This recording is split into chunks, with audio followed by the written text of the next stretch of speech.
We're going to take a look at some of the international development and also market right after this. But the first news that we should focus on, the US President Donald Trump is likely to exclude a set of sector-specific tariffs while applying reciprocal levies on April 2nd, the Wall Street Journal and Bloomberg reported, but a Trump administration official on Monday cautioned that the situation was still fluid and also no final decisions had been made. Just last week, Treasury Secretary Scott Bessent said that the administration is expected to focus the much-anticipated April 2nd reciprocal tariff announcement on the narrower set of countries with the biggest trade surpluses, with higher tariffs and also non-tariffs barriers. Bessent referred to these countries as the Dirty 15, or a reference to 15% of countries, while the economist Kevin Hassett told Fox Business that the focus would be on the 10 to 15 countries, which include Malaysia.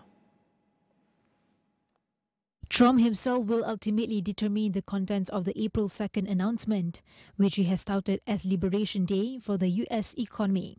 If they don't make their product in America, then they have to pay a tariff. But if they do make their product in America, they don't have to pay any tariff, which will bring, it's all going to bring trillions of dollars into our treasury, or it's going to mean that there won't be any taxes because we won't have a fair base. If they don't have it, we don't have it.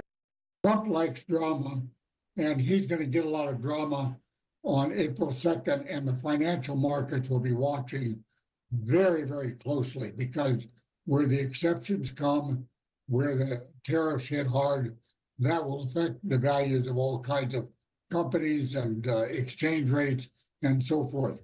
So it will be a big announcement day. The action aims to shrink a $1.2 trillion global goods trade deficit by raising U.S. tariffs to levels charged by other countries and counteracting their non-tariff trade barriers. Trump said in February that he intended to impose auto tariffs in the neighborhood of 25% and similar duties on semiconductors and pharmaceutical imports, but he later agreed to delay some auto tariffs after a push by the three largest U.S. automakers for a waiver. The Wall Street Journal and Bloomberg earlier reported that the sector-specific tariffs are expected to be delayed, also citing an administration official.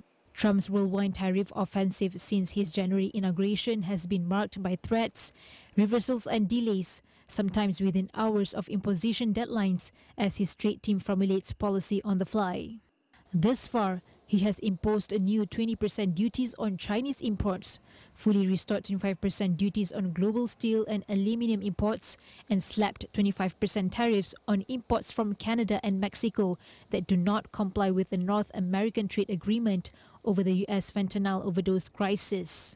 USTR named Argentina, Australia, Brazil, Canada, China, the European Union, India, Indonesia, Japan, Korea, Malaysia, Mexico, Russia, Saudi Arabia, South Africa, Switzerland, Taiwan, Thailand, Turkey, Britain and Vietnam as being of particular interest, adding that they cover 88% of total goods trade with the US.